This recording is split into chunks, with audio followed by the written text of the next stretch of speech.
नमस्कार, मैं अखिलेश चंद्रा। आज मैं आपको बताने जा रहा हूं कि वंदे मातरम पर बीजेपी का दांव कैसे उल्टा पड़ गया। बीजेपी सोच रही थी कि इस नारे को उठाकर वह विपक्ष को राष्ट्रवाद के नाम पर घेर लेगी, लेकिन हुआ क्या? पूरा विपक्ष एक साथ खड़ा हो गया और पहली बार बीजेपी से उसके अपने इतिहास पर सवाल होने लगे। वंदे मातरम ने उस विचार को पुनर्जीवित किया था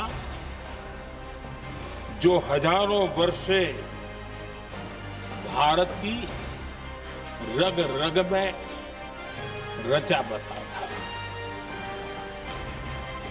उसी भाव को, उसी संस्कारों को, उसी संस्कृति को, उसी परंपरा को उन्होंने बहुत ही उत्तम शब्दों में, उत्तम भाव के साथ वंदे मातरम के रूप में हम सबको बहुत बड़ी सौगात दी थी। वंदे मातरम ये सिर्फ केवल राजनीतिक आजादी की लड़ाई का मंत्र नहीं था। सिर्फ हम अंग्रेज जाए और हम खड़े हो जाए, अपने राह पर चले, इतने मात्र तक वंदे मातरम प्रेरित नहीं करता था, तो उससे कहीं आगे था। आजादी की लड़ाई इस मातृभूमि को मुक्त कराने का भी जंग था। बीजेपी को लगा था कि वंदे मातरम उठाओ और विपक्ष मजबूर होकर या तो समर्थन करेगा या राष्ट्र विरोधी कहलाएगा, यानी पूरा मामला राष्ट्रवाद बनाम विपक्ष बना दिया जाए। लेकिन इस बार खेल आसान नहीं था। विपक्ष ने कहा, वंदे मातरम हमारा है, स्वतंत्रता आंदोलन की आत्मा है, तुम हमें राष्ट्रवाद, राष्ट्रभक्ति नहीं सिखाओगे। और बात यहीं पलट गई। और आप क्या कर रहे हैं? आप इन नारों के पीछे अपने गुनाहों और अपराध को छिपाना चाहते हैं। वंदे मातरम का मतलब क्या है? वंदे मातरम का मतलब है मातृभूमि की वंदना। मातृभूमि की वंदना। हम मातृभूमि की वंदना करते हैं, तो आप कैसे मातृभूमि की वंदना कर रहे हैं? अरे 1 रुपए में तो एक आम नहीं मिलता। आपने 1 रुपए में अडानी को 1050 एकड़ जमीन और 10 लाख आम और लीची के पेड़ दे दिए। ये मातृभूमि की वंदना, ये आपकी मातृभूमि की वंदना है। ऑनरेबल मेंबर, आप मातृभूमि को बेचकर मातृभूमि की वंदना कर रहे हैं। ये मातृभूमि की, आज वंदे मातरम पे ही बात करूंगा सर। मातृभूमि की वंदना, मातृभूमि की वंदना हिंदुस्तान के एयरपोर्ट को बेच के नहीं हो सकती। मातृभूमि की वंदना रेल को बेच के नहीं हो सकती, सेल को बेचकर नहीं हो सकती, समुद्री तटों को बेचकर नहीं हो सकती, कोयला और गैस को बेच के नहीं हो सकती, हिंदुस्तान की जमीनों को बेच के नहीं हो सकती। तुम लोग मातृभूमि को बेचने वाले लोग हो, तुम मातृभूमि की वंदना करने वाले लोग नहीं हो। विपक्ष ने बीजेपी से 3 सवाल पूछे, इतने सीधे कि गोदीय मीडिया तक जवाब न दे पाया। पहला सवाल, क्या आरएसएस की शाखाओं में वंदे मातरम गाया जाता है?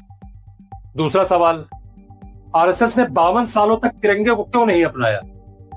तीसरा सवाल, जब स्वतंत्रता आंदोलन में वंदे मातरम कांग्रेस और आजादी के सेनानियों का नारा था, तो बीजेपी इसे अपनी विरासत की तरह क्यों पेश कर रही है? राज्यसभा में संजय सिंह ने जो बोला, उसने पूरा मैच बदल दिया। उन्होंने खुलकर कहा, पहले अपना इतिहास देख लीजिए, क्योंकि वंदे मातरम पर राजनीति करने से पहले उसे मानना भी पड़ता है। उनके यह सवाल बीजेपी और संघ दोनों पर भारी पड़ गए और इसका असर यह हुआ कि टीवी डिबेट्स में अचानक यह मुद्दा गायब हो गया। वंदे मातरम का नारा लगाकर लोग जेल गए, लाठियां पड़ी उनको। आरएसएस के 4 लोगों का नाम बताओ जो वंदे मातरम नारा लगा के जेल गए, उनका नाम बताओ। आप 4 लोगों का नाम बताओ। अपने 4 पुरखों का नाम आप बताओ। आप नहीं बता सकते क्योंकि आजादी के आंदोलन में आपका कोई इतिहास नहीं। कभी आप कहते हो सरदार वल्लभ भाई पटेल आपके हैं। अरे भैया, सरदार वल्लभ भाई पटेल ने आरएसएस के ऊपर बैन लगाया था, ये रिकॉर्डेड हिस्ट्री है। और जब 18 महीने जेल में रखा गया आरएसएस के लोगों को राष्ट्रपिता महात्मा गांधी की हत्या के अपराध में, जब उनको छोड़ा गया, बैन हटाया गया, तो उसमें शर्त लगाई कि आप राष्ट्रीय ध्वज को मानेंगे, यानी कि आप तिरंगे झंडे को भी नहीं मानते।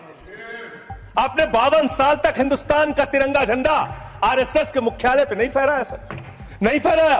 और 3 लोगों ने आरएसएस के मुख्यालय पर जब यह झंडा फहराया, उन तीनों के नाम मैं पढ़ रहा हूं, विजय, उन्मद, दिलीप, इन तीनों लोगों के खिलाफ आरएसएस ने एफआईआर दर्ज कराई। किस अपराध में? कि हमारे दफ्तर में तिरंगा क्यों फहरा दिया। और कितने साल तक मुकदमा लड़े? 13 साल तक मुकदमा लड़े। यह है आपकी असलियत।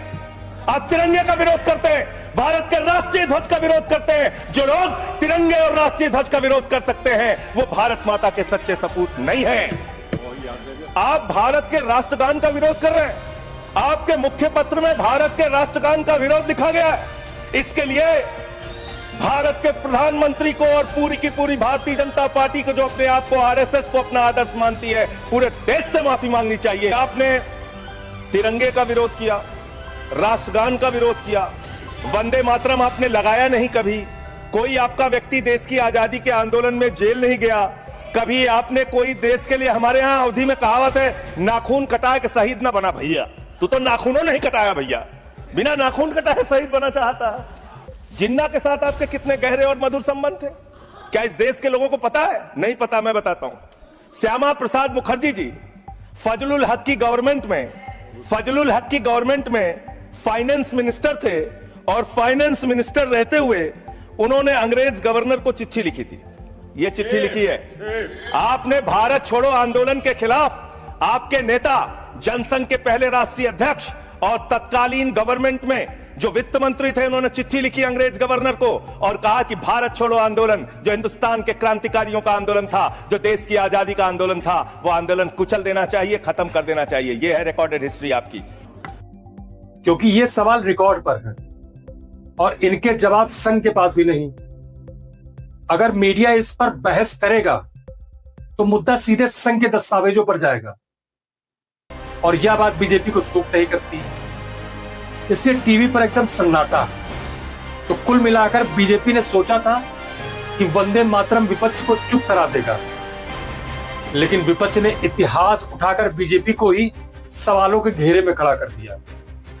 यह मामला बीजेपी आगे नहीं बढ़ाएगी, क्योंकि जितना आगे बढ़ेगा उतने ही ज्यादा सवाल संघ के इतिहास से निकलेंगे। मैं हूं अखिलेश चंद्रा, सच बोलना मेरा काम है और आज की सच्चाई यही है। तो मिलते हैं नई चर्चा में, तब तक के लिए मुझे दीजिए इजाजत। नमस्कार।